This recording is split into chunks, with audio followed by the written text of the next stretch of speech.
finge ser caipira, cantando sertanejo. Isa tá fugindo, vai pro vilarejo. Tá afim do Theo, não tô entendendo. Fica dando mole pela que ele não tá vendo.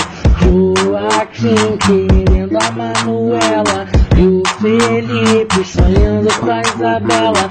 Júlia já falou que o André é só dela. Priscila tá sozinha e ninguém liga pra ela. Vai!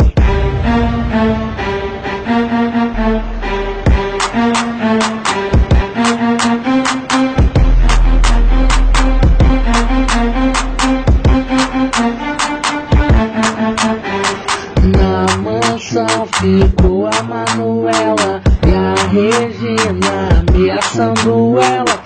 Tá disputado Sabrina e Isabela. Coitado do Matheus que fica segurando vela. Dori sempre esquecendo de tudo. Isa tá cantando, melhor botar no mudo. Ela vai entrar na banda da Manuela.